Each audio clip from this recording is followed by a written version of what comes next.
하나님, 오늘도 하나님께서 우리에게 주신 날들과 시간을 귀하게 여기고 예배하며 하나님 앞에 우리를 기억시키기를 원합니다. 하나님이 기억하시는 예배, 우리에게 하나님과 함께하는 거룩한 체험이 있는 귀한 예배가 되게 도와주시옵소서. 믿음으로 헌금한 손길들 위에 복을 주셔서 하나님이 저들과 늘 함께하고 계심을 체험하며 알 수 있도록 복으로 역사하여 주시옵소서.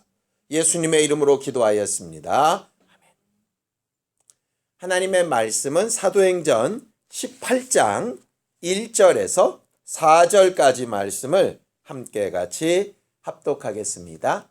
사도행전 18장 1절에서 4절까지 함께 합독하겠습니다.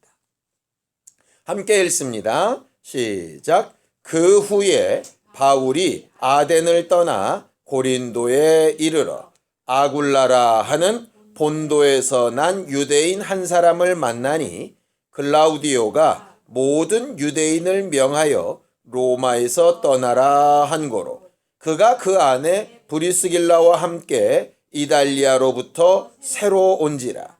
바울이 그들에게 가매 생업이 같으므로 함께 살며 이 일을 하니 그 생업은 천막을 만드는 것이더라. 안식일마다 바울이 회당에서 강론하고 유대인과 헬라인을 권면하니라. 아멘. 신앙생활은 하나님과 함께하는 삶이고요. 하나님과 함께한다라고 하는 것은 마음과 생각과 소원까지 함께하는 것을 말합니다. 우리가 성경에 너희는 믿지 아니하는 자와 멍에를 같이 하지 말라 하는 말씀이 있지요. 주로 그것을 불신자와 결혼하지 말아라, 동업하지 말아라, 보통 이런 말로 해석을 자주 합니다. 꼭 틀렸다라고 보기는 어렵지만 그 멍에를 같이 하다라고 하는 뜻이 방향을 같이 하다, 같은 곳을 바라보다, 소망을 함께 두다 이런 뜻이거든요. 결국 믿지 않는 자와 생각과 소망과 목표가 같아져 버리면 사실은 신앙인이라고 보기 어렵겠지요. 신앙인과 신앙인이 아닌 사람의 차이는 육체는 똑같고 환경은 똑같을지라도 바라보는 곳이 다르고 우리가 가야 될 목표가 다른 사람들을 의미합니다. 그러니 혹 결혼 생활을, 혹 직장 생활을, 아니면 일반적인 교제를 같이 할지라도 신앙인이라면 분명히 마음과 뜻과 목표가 그들과 다른 곳에 있어야 하겠지요. 결과적으로 이것을 하나님께서 이렇게 설명을 하십니다. 자, 빌립보서 2장 13절에서 14절입니다. 빌립보서 2장 13절에서 14절 말씀을 함께 같이 합독하겠습니다. 함께 읽습니다. 시작. 너희 안에서 행하시는 이는 하나님이시니 자기의 기쁘신 뜻을 위하여 너희에게 소원을 두고 행하게 하시나니 모든 일을 원망과 시비가 없이 하라 라고 이렇게 되어져 있죠. 하나님은 우리에게 소원을 두고 일하게 하십니다. 이 말은 내 마음에 드는 소원이 하나님으로부터 온 것이다 이런 뜻은 아닙니다. 하나님은 우리 안에 여러 가지 소원들이 올라오는데 그 가운데 하나님이 주신 소원이 있다라고 하는 거죠. 근데 하나님이 주신 소원은 뭐냐? 하나님이 기뻐하시는 뜻대로 소원을 가지게 하는 겁니다. 하나님이 기뻐하시는 뜻이 뭘까요? 하나님이 기뻐하시는 뜻. 하나님이 대표적으로 기뻐한다라고 표현했던 거 혹시 언제인지 기억하십니까? 대표적으로 이런 겁니다. 나는 의인들이 내게 영광을 돌리며 찬양하는 것보다 뭐가 더 기쁘시다고요? 죄인 하나가 회개하여 돌아오는 걸 기뻐한다 라고 분명히 말씀하셨어요. 그러니까 하나님이 기뻐하시는 뜻은 뭐냐면 죄인 하나라도 회개하고 돌아오는 겁니다. 하나님을 알지 못했던 자가 하나님을 알게 되는 겁니다. 아직 알지 못했어도 알고 싶다라는 마음의 표현을 할 수 있게 만드는 겁니다. 그 일을 위해서 우리 안에 가진 소원이 있다면 당연히 그건 하나님으로부터 온 소원이 맞겠지요. 그 일의 대표적인 분이 바로 예수 그리스도 아닙니까? 그래서 예수께서 2번이나 하나님 앞에 고백을 들으셨죠. 한 번은 침례받고 올라오실 때 고백을 들으시고, 한 번은 모세와 엘리야와 함께 별세하실 것에 대해서 이야기할 때 그 고백을 들으셨는데, 저는 내 사랑하는 아들이고 내가 저를 기뻐한다 하는 말입니다. 하나님이 기쁘신 뜻은 결국 예수에게 해당되는데요. 예수가 그냥 단순히 아들이시라서가 아니고, 예수가 침례받으셨을 때, 예수가 또 죽기를 결심하실 때, 아버지의 뜻대로 일하기를 결단하셨을 때, 그 아버지의 뜻이 뭐냐면 결국 예수를 통해서 죄인 하나라도 구원하려고 하셨을 때, 결국 우리의 소원이 죄인을 구원하고 하나님을 드러내고 하나님을 알게 하는 이 일을 위하여 가진 소원이라면 하나님의 기뻐하시는 뜻대로 우리에게 주신 소원이 맞는 거죠. 그런 소원이 있는 사람의 특징이 뭐냐? 원망과 시비가 없다라고 하는 거예요. 우리가 지난 주일날 에스더 이야기를 봤죠? 에스더가 고백했던 얘기를 잘 아시지 않습니까? 내가 왕비가 된 게 이때를 위함이 아닌지 누가 알겠는가? 그냥 왕비로서의 역할을 잘 감당하고 자기를 위해서 입을 다물어 버렸으면 굉장히 행복했던 삶일 수 있습니다. 그런데 굉장한 위기가 오지요. 솔로몬이 재판을 할 때도 마찬가지입니다. 그냥 일반적인 재판이면 좋은데 굉장히 어려운 재판을 만나게 되어서 왜 이런 일이 나한테 꼭 생기지? 이렇게 생각할 수 있지 않겠습니까? 믿는 자나 믿지 않는 자나 삶을 살다 보면 위기가 있고 어려움이 있고 원치 아니하는 부분들이 분명히 생기게 되지요. 그때 우리가 꼭 마음속에 둬야 될 것은 뭐냐 하면, 지금 이 상황에서 하나님의 기뻐하시는 뜻은 뭘까? 내가 소원으로 품어야 될 것이 뭘까를 생각하는 겁니다. 믿지 않는 사람들이 주로 하는 일은 원치 않은 일을 당하면 불평합니다.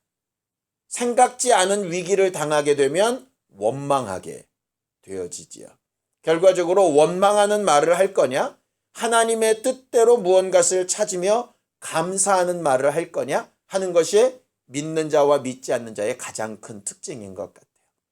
능력이 나타나고 역사를 크게 이루고 대단한 열정과 열심으로 일하고 하는 것도 믿음의 증거이겠지만, 성경에서 말하는 하나님의 뜻에 합당한 경우들을 이렇게 보면 대단한 열정과 어마어마한 일을 이루는 것보다 더 중요한 게 어떤 상황, 어떤 형편에서도 하나님이 이끌어 가시는 목표와 방향을 잘 볼 수 있는 사람이 굉장히 중요하더라 하는 것이죠.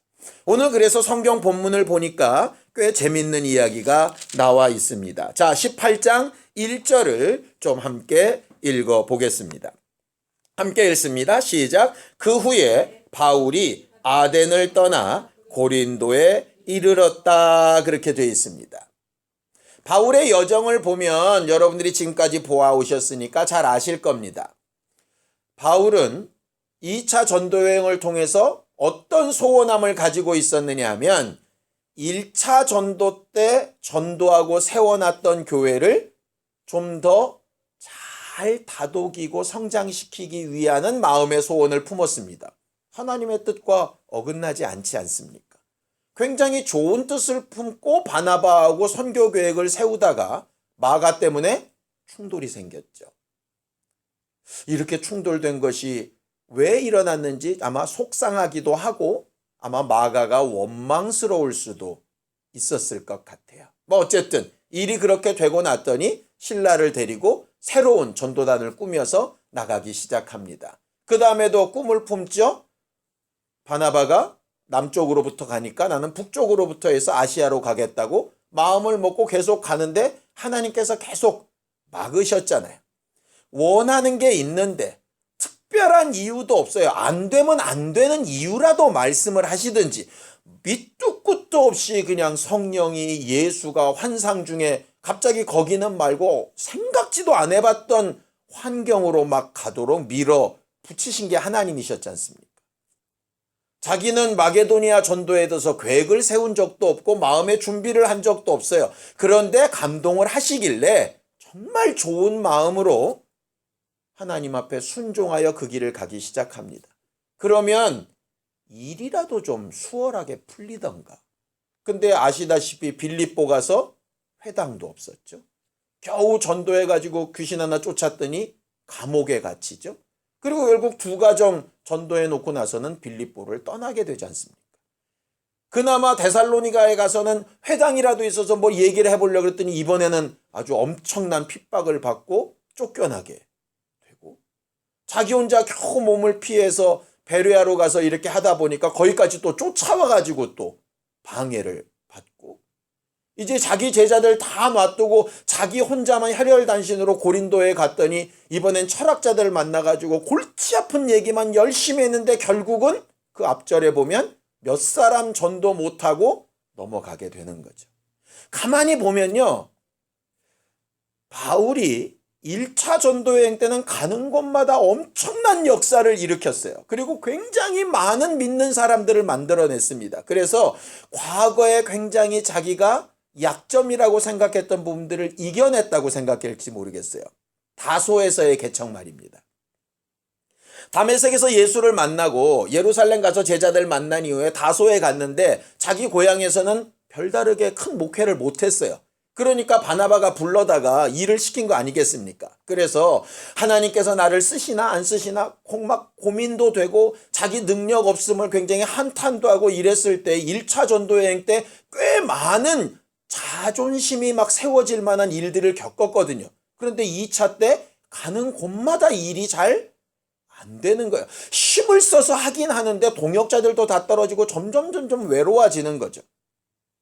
이번에는 그 아덴을 떠나서 고린도로 가게 됩니다. 오라고 한 디모데나 실라는 오지도 않고 자기 혼자 남아서 이 고린도에선 내가 뭘 어떻게 할 수 있을까? 고민이 심각한 거죠. 왜냐? 고린도는 지금까지 다녀왔던 도시들하고는 비교도 안 될 만큼 호화찬란한 도시였어요. 소위 신도시입니다. 신도시. 항구로 신도시인데 어느 정도까지 아주 휘황찬란한 도시냐? 거기에 사랑의 신이라고 하는 아프로디테의 신전이 있었는데요. 그 신전에서 일하는 창기, 여제사장.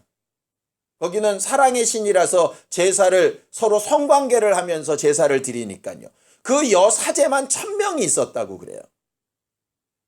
그러니 뭐 여기는 도무지 활락가입니다. 활락가. 거기에 뚝 떨어진 거예요. 혼자. 그러니 여기서 도대체 뭘 어떻게 해야 되는지, 누구의 도움을 받아야 되는지 지금까지 계속 해온 것이 데미지가 쌓여가지고 바울이 내가 뭐가 잘못됐을까? 아마 능력도 잘 안 나타나고 이런 아픔이 되게 많이 있었을 거예요.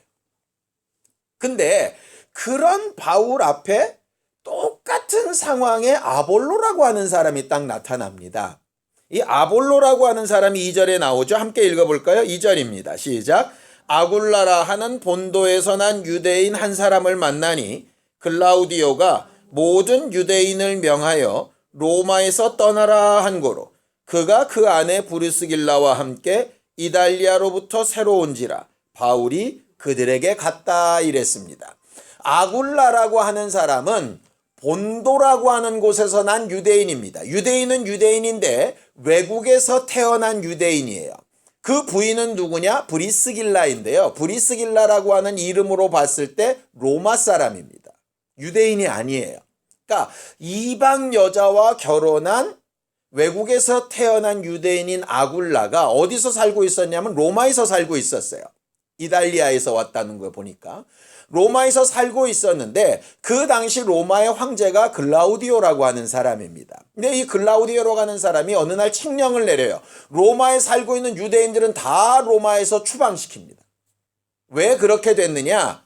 유대인하고 기독교인들하고 싸움이 붙었어요. 기존의 로마에 가 있는 유대인들은 유대교를 섬기면서 이게 살고 있었는데 그 유대인들도 사실 눈에 가시였거든요. 왜냐하면 로마 신과 이게 협력이 안 돼가지고 자기들끼리만 하는데 그나마 괜찮았어요. 근데 어느 날부턴가 기독교인이라고 하는 사람들이 생기더니 지들끼리 또 싸우는 거예요. 그러니까 이게 사회가 막 혼란스럽고 막 그러니까 클라우디오가 아예 칙령을 2개 내리는데 첫 번째 칙령은 로마에 살고 있는 유대인들은 다 로마에서 떠나라. 그래가지고 자기가 했던 사업, 집 다 놓고 무조건 다 바깥으로 내보내버리는 거예요. 그때 떠난 사람이 바로 아굴라와 브리스길라입니다. 성경에는 나오지 않지만 역사에는 존재하고 있는 두 번째 칙령이 뭐냐면 나사렛 칙령이라고 하는 겁니다. 그 나사렛 칙령이라는 게 뭐냐면 이런 거예요. 오늘 이후로는 어느 누구도 무덤을 열거나 시체를 옮기거나 도굴 하면 사형에 처한다. 그래서 왜 갑자기 나사렛 칙령이 이랬을까를 역사학자들이 해봤더니 그 당시 기독교인들이 전한 게 예수의 부활이거든요.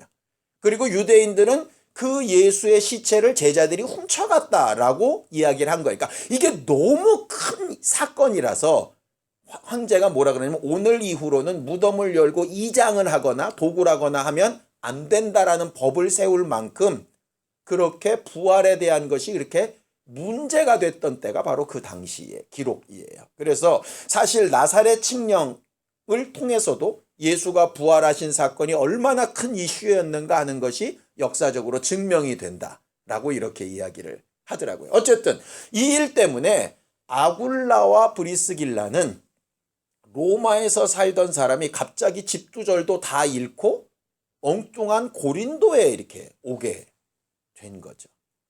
아마도 바울만큼이나 이 사람들도 황당하고 이상했을 거예요. 그렇지 않습니까? 브리스길라는 본래 로마 사람이에요. 그런데 자기 집, 자기 가족들, 자기 터전을 다 잃고 갑자기 떠나게 된 거예요. 왜? 남편을 유대인 만났다라는 이유 때문에. 그것도 예수 믿는 남편 만났다는 이유 때문에 인생이 바뀌어버린 거죠. 얼마나 답답하고 불평불만할 만한 일입니까? 아굴라 입장에서도 마찬가지고 내가 무슨 잘못을 했다고 내 집 저 다 놓고 내 사업을 다 놓고 알지도 못하는 고린도 땅에 내가 와서 살아야 되는가 답답할 수 있잖아요. 그런데 웃긴 건 이 답답한 두 사람이 모인 거예요. 답답함에 답답함이 모였으니 어떻게 되겠습니까? 답답함이 이게 배가가 돼야 정상 아니겠습니까? 그런데 신기하게 이 두 사람의 업이 같아요. 천막 짓는 일. 좀 이상하게 생각이 드실까봐 미리 말씀을 드립니다. 원래부터 산헤드린 공회원이나 바리새인들이나 서기관들이나 랍비들은 다른 직업을 갖지 않았었습니다. 원래. 기본적으로 목사들이 원래 직업을 갖지 않은 것처럼 그렇게 됐었어요. 근데 언제 이게 바뀌느냐? 바벨론 포로 시대 때 바뀌어요. 바벨론 포로 시대 때 랍비나 제사장 출신이나 이런 사람들이 11조를 받을 수 있었을까요? 없었을까요? 없었죠. 11조가 없으니까 어떻게 해야 됩니까? 일해야죠. 그래서 바벨론 포로기에 랍비들도 바리새인들도 일을 하기 시작합니다. 그러니까 자기 직업들이 있어요. 그러면서 돌아와서 자기 직업을 놓고 그냥 랍비 일에만 전념하는 사람도 있고 아니면 겸임을 하는 사람도 있었던 거죠. 그러니까 사도 바울이 아마도 바리새인이 되기 이전에 그 아버지 밑에서 공부를 하고 가말리엘의 문파에 들어가기 이전까지는 아마 천막 짓는 일을 했던 것 같아요. 그가 산헤드린 공의원이 되고 이렇게 됐을 때는 아마 하지 않았었겠죠. 그 다음에 다메섹에서 예수를 만나고 나서부터 산헤드린 공회에서 쫓겨난 이후로는 어떻게 했겠습니까? 당연히 일했겠죠. 다소에서 개척했는데 아무도 교인 없으면 어떡하겠어요. 목사가 일해야지. 그렇게 일하다가 선교사로 불림받아서 또 일을 안 하게 된 거죠. 다시 일을 했다는 얘기는 뭐냐면 이제 돌아볼 영혼도 여력이 없고 이제 자기 사역에 자신도 없고 먹고 살기는 해야 되겠고 이런 상황이 벌어지게 된 거예요. 엄격하게 얘기하면 목사라는 입장에서 보면 되게 처참한 상황. 수도 있는 거죠. 아, 하나님이 나를 안 쓰시나 보다. 이럴 수 있는 거죠. 그런데 아굴라와 함께 만나게 된 거예요. 아굴라나 브리스길라는 예수를 믿는다는 이유 때문에, 유대인 남편을 만났다는 이유 때문에 상처를 받고 온 사람입니다. 바울이 그들을 만났을 때 뭐 했겠어요? 위로했겠죠. 너희들이 지금은 당장 이렇게 보이지만 정말 하나님께서 너희의 이 믿음의 고난을 분명히 갚아주실 날이 있을 거라고 아마 얘기했을 겁니다. 왜? 지코도 석자면서 그래도 목사니까 계속 권면을 하는 거죠. 브리스길라와 아길라는 또 바울의 유일한 교인이 되어줘서 또 목사에게 또 힘을 이렇게 주는 상황이 벌어지게 된 거죠. 상황만 보면 극적으로 안 좋은 바울과 극적으로 안 좋은 아볼로의 가정이 만났어요. 그런데 결과는 어떤 상황이 벌어지느냐? 둘이 업을 같이 하면서 교제를 하면서 삶을 나누면서 하다 보니까 바울이 점점 힘을 얻게 되는 거죠. 그래서 4절이 가능한 겁니다. 4절 읽겠습니다. 시작. 안식일마다 바울이 회당에서 강론하고 유대인과 헬라인을 권면하니라. 그 이전까지 힘 빠지고 괴로워하고 약해져 있었던 바울이 아볼로와 브리스길라와 함께 교제를 하기 시작하면서 회복이 되기 시작합니다. 주중에는 일하고 안식일날은 가서 또 사역을 합니다. 이 삶이 반복이 되어지는 거예요. 나중에 이 삶이 어디까지 가느냐? 에베소까지 가게 되어지고요. 에베소에서 바울이 떠난 다음에 브리스길라와 아굴라가 거기 남아서 에베소 교회에 큰 사역을 하는 평신도 사역자가 되게 됩니다. 그리고 나중에 바울을 뒤이어서 고린도 교회의 목사가 되어지는 아볼로라고 하는 사람을 교육시키는 일에도 아굴라와 브리스길라가 쓰게 되어지지요. 우리는 결과를 알고 있다 보니까 바울의 이 상황이, 이 아굴라와 이 브리스길라의 상황이 정말 그렇게 나쁜 게 아니라 만나서 결국 좋은 결과를 이루었다라고 결과를 알고 있으니까 우리는 편안하게 볼 수 있어요. 그런데 만약에 결과를 모르는 상황에서 딱 여기까지만 보는 그게 바로 우리라면 그 상황에서 과연 감사하고 거기서 뭘 해야 될지를 찾을 수 있을까 하는 생각이 드는 거죠. 나중에 보면 로마서에 이렇게 되어져 있습니다. 아굴라와 브리스길라에게 편지를 하면서 바울이 이렇게 씁니다. 저들에게 정말 감사한다. 저들은 나를 위해 목숨까지도 내어주려고 힘썼다. 이렇게 되어 있습니다. 다른 글들에 보면 이렇게 되어 있습니다. 같이 천막을 짓는 일을 하다가 바울이 설교를 하고 강론을 하는 일에 너무 감동을 받은 거죠. 그래서 아굴라와 브리스길라가 어떻게 되느냐? 이제부터는 당신 일하지 말고 말씀 전하고 전도하는 일에 전념해라. 우리가 벌어서 당신을 전적으로 후원하겠다. 이렇게 해서 같은 공동체가 됩니다. 그러니까 목회를 같이 하는 거죠. 돈을 벌어서 섬기는 목회를 아굴라와 브리스길라가 하고 말씀을 전하고 전도하는 사역을 바울이 합니다. 그 첫 만남이 바로 여기였어요. 언제? 자기들의 삶에 가장 불평불만할 수 있는 상황이 있을 때. 무엇이 이들을 이렇게 아름다운 공동체로 만들었을까? 저는 딱 하나입니다. 아까 우리가 읽었던 빌립보서의 그 말씀. 하나님의 기뻐하시는 뜻대로 소원을 가지는 거죠. 아무것도 할 수 없을 때 천막을 짓는 이 일이 그냥 먹고 사는 일이라고 투덜대면서 했다면 이런 결과가 아마 안 나왔을 겁니다. 천막 짓는 동업자로서 아굴라와 바울이 만나서 그냥 천막 짓는 일로 끝났으면 아마 신령한 영적인 교제는 없었을 겁니다. 어찌 잘못 보면 바울의 불평에 아굴라의 불만이 더해져서 이게 막 첩첩이 돼가지고 아마 동반 자살을 꾀했을지도 모르겠어요. 그런데 서로 간에게 만나게 하신 이유를 찾는 거죠.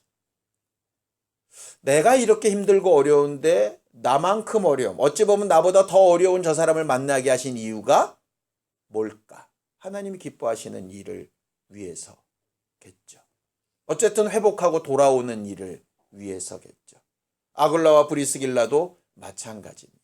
재밌는 것은 나중에 성경이 계속 기록되어져 가면서 점점 아굴라보다는 브리스길라가 앞에 나옵니다. 이 얘기는 뭐냐? 아굴라는 점점 교회에서의 영향력이 떨어지고요. 브리스길라가 훨씬 영향력이 많아졌어요. 브리스길라는 유대인 남편을 만나서, 그것도 예수 믿는 기독교인 유대인 남편을 만나서 인생이 엄청 꼬였던 여자였습니다. 그런데 그 가운데서 그가 예수를 제대로 발견하고 하나님에 대한 사랑을 더 깊이 키워나가다 보니까 나중 초대교회의 큰 여자 지도자로서의 역할을 잘 감당하는 게 브리스가가 되게 된 것이죠. 상황이 어려울 수 있습니다. 우리가 원하지 않는 형편일 수도 있고요. 우리가 원하지 않는 일들로 계속 일이 진행되어져 갈 수도 있습니다. 만나는 사람이라도 좀 소망이 되고 위로가 되고 격려가 되고 저 사람 보니 나도 저렇게 될 수 있겠다 하는 이런 모델 케이스가 좀 보이면 그나마라도 좀 괜찮겠는데, 같이 만나는 사람마다 더 어렵고 돌아보면 나만큼 더 힘들고 이런 사람들이 계속 주변에 있으면 같이 동반해서 그냥 마음이 더 막 무너져 내려갈 수도 아마 있으리라고 생각합니다. 그때 우리가 꼭 기억해야 될 것 하나를 생각했으면 좋겠어요. 믿음이 없는 사람이라면 상황이나 환경이나 형편 때문에 무너져 갈 수 있겠지만, 하나님께서 그 상황 그 형편으로 만약 몰아가신 것이라면 그때 나는 복음을 위해서, 생명을 위해서 뭘 말하고 뭘 생각하고 어떻게 행동해야 하지? 이거를 제대로만 내가 돌아볼 수 있다면 하나님께서 우리를 통해서 얼마든지 큰 역사를 이루실 수 있으리라고 생각합니다. 연약하고 부족하고 특별히 잘난 것 없는 우리를 이렇게 교회로 모아두신 이유가 뭘까? 고린도의 아볼로의 가정과 바울을 모아두신 이유 아닐까라는 생각이 들었어요. 예수께서 원하는 사람 12를 불러서 제자들을 모아놓으셨습니다. 다 제각각 또 여러 가지 모양으로 성질도 다 다르고 또 완전하지도 못하고 부족한 인간들을 모아놓으시고 예수께서 그들에게 바라시고 원하셨던 게 과연 뭘까를 생각해 보면 예수께서 가지셨던 마음과 생각을 가지고 각각 자기의 일을 잘 감당하는 거였죠. 우리를 교회로 모으셔서 하나님의 일을 이루려고 하실 때에 하나님께서 우리에게 가장 좋은 것, 가장 우리가 만족할 만한 것들로 일하시기만 한다면야 우리가 뭐 그렇게 부담스럽고 어렵겠어요. 그런데 꼭 그렇지 않은 상황에라도 우리에게 바라시고 원하시는 부분들이 분명히 있다고 알고 느낀다면 그 일을 잘 감당할 수 있지 않겠습니까?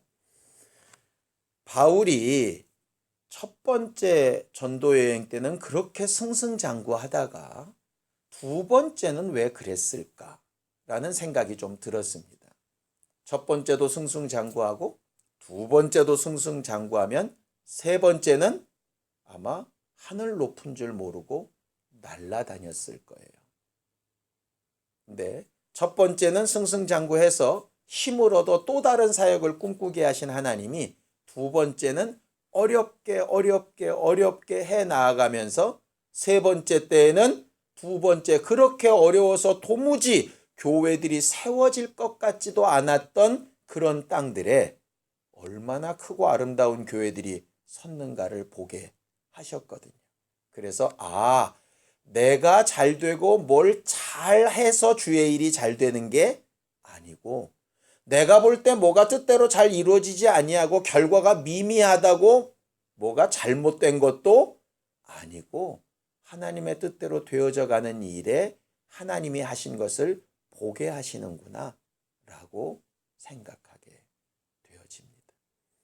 결과적으로 우리가 알고 있는 고린도 교회, 굉장히 은사도 많고 능력도 많이 나타나지만 말썽도 많았던 그 고린도 교회가 어떻게 세워지느냐? 바로 이 참 절망 가운데 있었던 두 사람이 모여서 세워진 게 고린도 교회였어요. 이 이유로 재밌게도 바울 옆에 실라와 디모데도 같이 합류하게 되어지고요. 다시 한번 힘을 얻어서 그 다음 사역들을 막 이뤄갈 수 있도록 역사합니다. 그러고 보면 디모데와 실라가 바울을 떠났던 데에도 이유가 분명히 있었던 거죠. 왜냐? 바울 옆에 디모데와 실라가 꼭 붙어 있었다면 굳이 아굴라와 브리스길라를 만나서 같이 역사하면서 이런 교제를 이루지 않았을 거예요. 어쩔 때는 외로워 보이는 것이 더 아름다운 교제를 이끄는 관계가 되기도 하고요.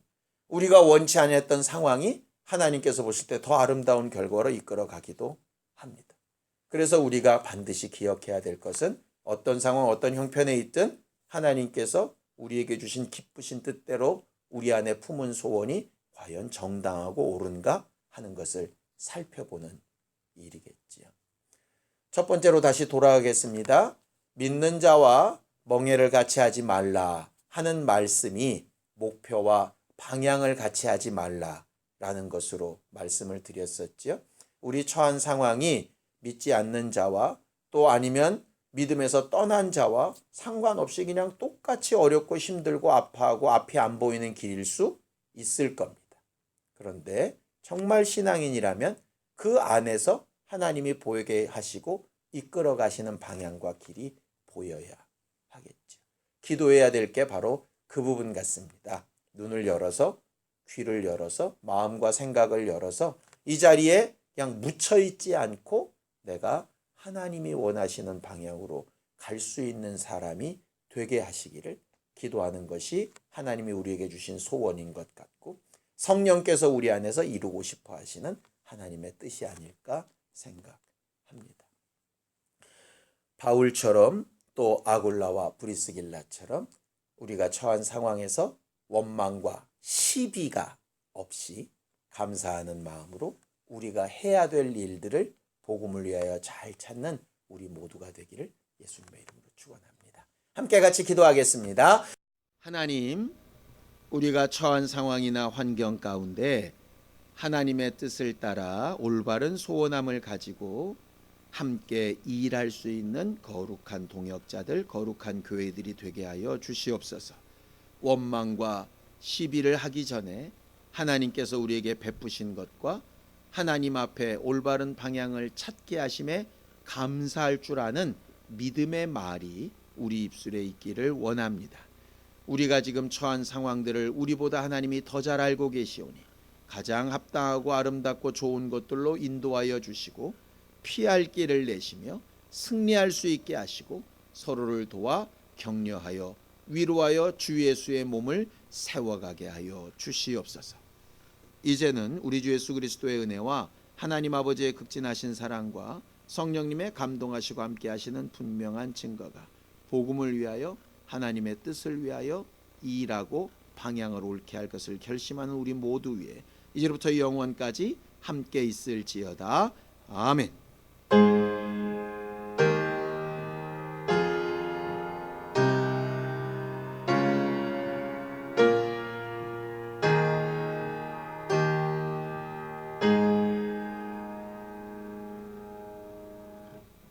우리 예배 받으신 하나님 앞에 감사한 박수 내겠습니다. 수고하셨습니다. 감사합니다.